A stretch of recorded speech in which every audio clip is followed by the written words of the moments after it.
That is why all the girls in town, on the day that you were born, the angels got together. That is why. In the history of popular music, certain voices transcend their era, touching hearts across generations. Among these, one voice stands out, pure, haunting, and unforgettable: the voice of Karen Carpenter. When music critics speak of the greatest female vocalists of all time, Karen Carpenter's name invariably appears at the top of their lists. Her contralto voice, with its warm, rich tones, sold over 150 million records worldwide and defined the sound of the 1970s. But behind that voice lay a story of triumph and tragedy that would become one of music's most poignant cautionary tales. This is more than just a story about music. It's a tale of family dynamics, the price of fame, and a gifted artist's struggle for acceptance. Through her music and her struggles, Karen Carpenter didn't just leave us with timeless songs, she left us with lessons that resonate. Early life and family roots. Karen Ann Carpenter was born on March 2, 1950, in New Haven, Connecticut, into a household where music would become both a blessing and a burden.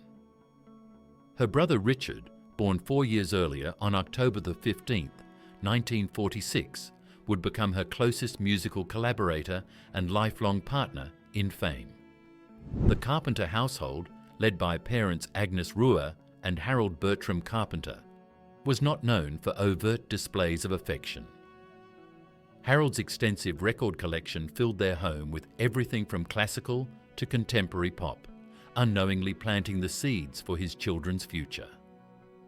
But it was Richard who captured their mother Agnes's attention and favour, a family dynamic that would deeply impact Karen throughout her life.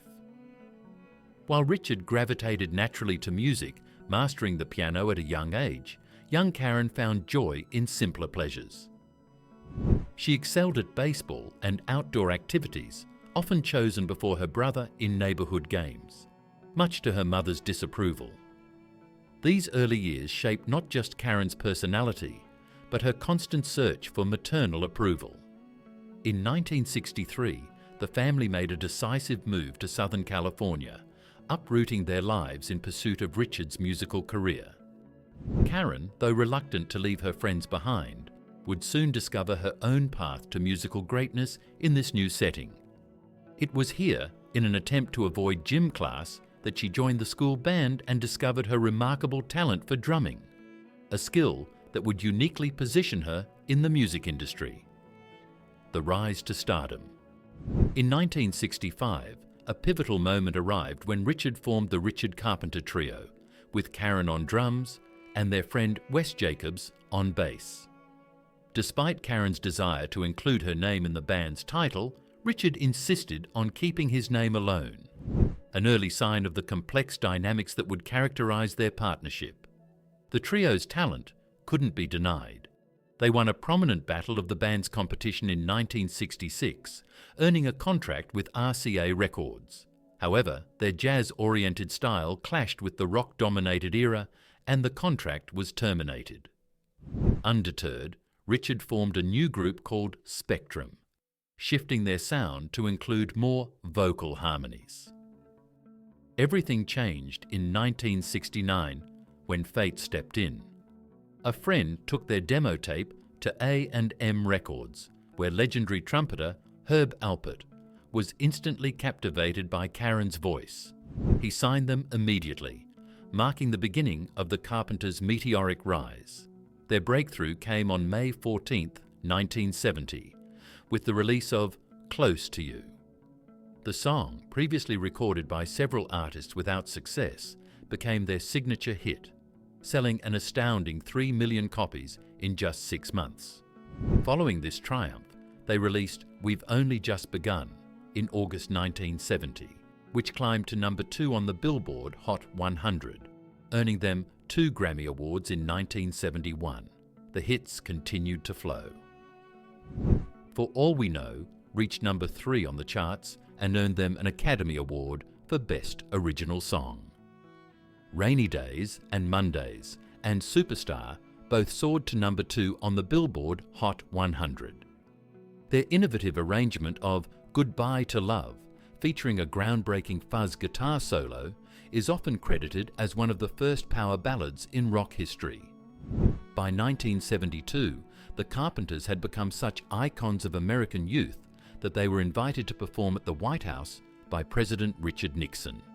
Their fourth album, A Song for You, released in June 1972, produced another string of hits including Top of the World, which reached number 1. Yesterday, Once More, released in 1973, became one of their most beloved songs and top charts worldwide. The siblings' success was unprecedented. Between 1970 and 1974, the Carpenters released 7 albums, garnered numerous Grammy nominations, and had 17 songs in the Billboard Hot 100. Their unique sound, blending Karen's rich contralto with Richard's innovative arrangements, created a new template for pop music that influenced countless artists who followed. Behind the spotlight. As the Carpenters' star rose, the pressure of fame began to take its toll. In 1967, at age 17, Karen weighed 143 pounds when she first decided to diet. After losing 11 pounds, the praise she received sparked what would become a dangerous obsession with her weight. By 1975, her weight had plummeted to a dangerous 91 pounds, yet she continued to see herself as overweight. The demons weren't Karen's alone. Richard, struggling with the relentless pace of their success, developed a dependency on methaqualone Quaalude sleeping pills.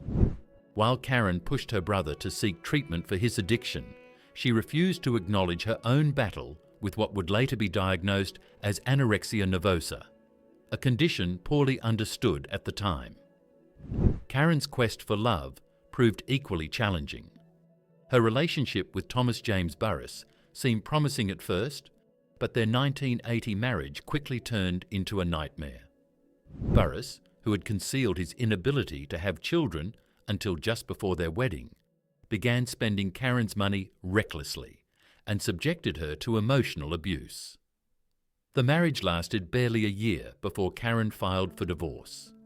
Behind closed doors, Karen's eating disorder continued to worsen. She began taking up to 90 laxatives a night and using ipecac syrup to induce vomiting. Despite her strong personality and ability to help others face their problems, she struggled to accept help for herself. When friends expressed concern about her skeletal appearance, she dismissed their worries, attributing her weight loss to stress and a busy schedule. Career challenges. By 1975, the music industry was experiencing a seismic shift. The soft, melodic sound that had made the Carpenters famous began to fall out of favor as disco fever swept the nation. Their album A Kind of Hush, released in June 1976, struggled to achieve the blockbuster success of their earlier works. Though it produced hits like There's a Kind of Hush, All Over the World, and I Need to Be in Love, sales figures showed a decline in their commercial dominance. The pressure to adapt to changing musical tastes created tension within the group. While Richard wanted to maintain their signature sound, record executives pushed for a more contemporary style. This internal struggle manifested in their 1977 album, Passage, which experimented with different genres but received mixed reviews from critics and fans alike. Karen's role in the group had also evolved dramatically. Initially content behind her drums, she was gradually pushed to the front of the stage by record executives who saw her as the group's star attraction. This transition created subtle tensions with Richard, who had always seen himself as the group's creative force. During performances, Karen would often return to her drums mid-show, as if seeking comfort in her original role. In 1979, Karen made a bold attempt to establish her own identity by recording a solo album. Working with producer Phil Ramone in New York, she embraced a more contemporary sound, incorporating disco and R&B elements.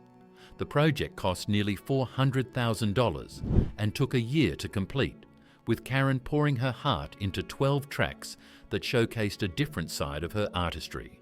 However, when she presented the album to her brother and A&M executives, they refused to release it, claiming it didn't meet the label's standards. The rejection devastated Karen, deepening her personal struggles and sense of creative constraint. The constant touring and recording schedule also took its toll. Between 1971 and 1980, the Carpenters maintained a grueling pace, performing over 200 shows per year at their peak. Despite their continued popularity, maintaining their image of wholesome perfection became increasingly difficult. Karen's visible weight loss sparked rumours of serious illness, while Richard's growing addiction to sleeping pills threatened their ability to perform. By the early 1980s, their recording output had slowed significantly.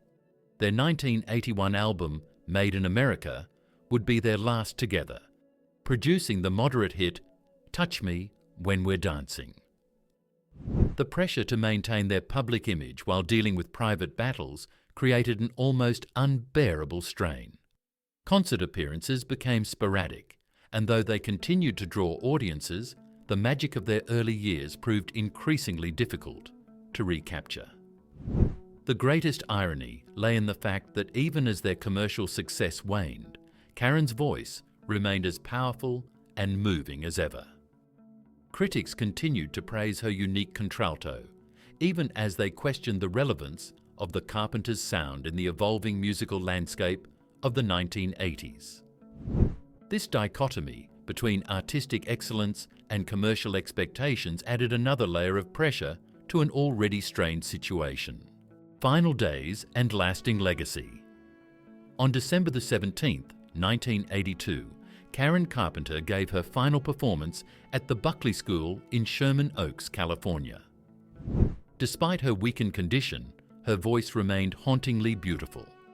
Just weeks later, on February 4, 1983, at the age of 32, Karen was found unconscious at her parents' home. Years of battling anorexia had taken their toll. Her heart, weakened by years of abuse from ipecac syrup and extreme dieting, finally gave out. The music world mourned the loss of one of its purest voices.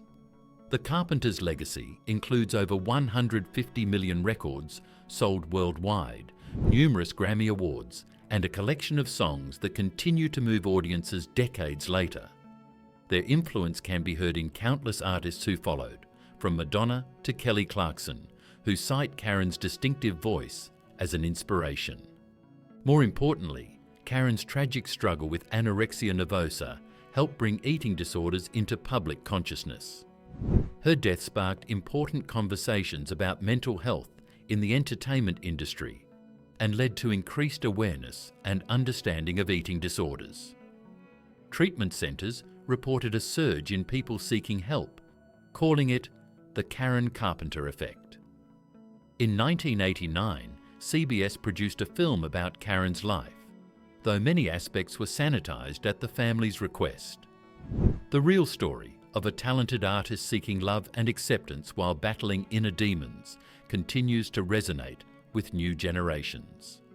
Richard Carpenter finally released her solo album in 1996, 13 years after her death, allowing fans to hear the more contemporary sound she had fought to share with the world. Today, Karen Carpenter is remembered not just for her angelic voice, but as a pioneer who helped pave the way for important discussions about mental health and body image in the entertainment industry. Her story serves as both a celebration of incredible talent and a reminder of the human struggles that often lie behind the spotlight. Themes that echo through time. Karen Carpenter's story resonates far beyond the realm of music, touching on universal themes that continue to reflect our modern struggles. At its heart, her journey illustrates the complex relationship between talent and personal fulfillment. While millions admired her voice, Karen struggled to find her own sense of worth and acceptance. The dynamics within the Carpenter family paint a picture of how early relationships shape our lives. Karen's constant search for her mother's approval, her close but sometimes tense relationship with Richard, and the pressure to maintain the family's perfect image all contributed to her internal battles. These family bonds, both supportive and constraining, influenced every aspect of her career and personal life. The price of fame emerges as another powerful theme. The Carpenters' rise to stardom brought unprecedented success, but also intense scrutiny.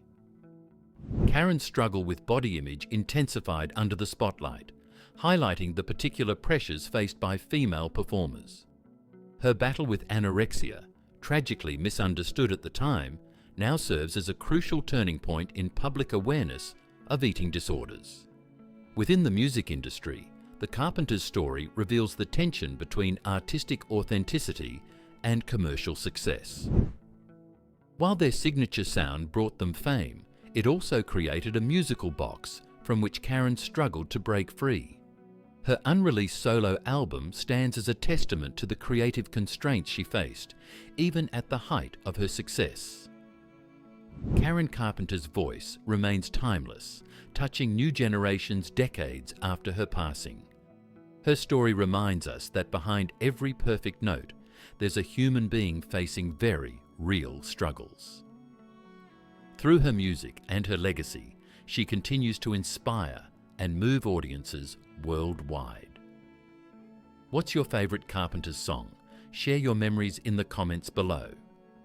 Don't forget to hit subscribe and the notification bell to join us for more stories about the legendary artists who shaped music history.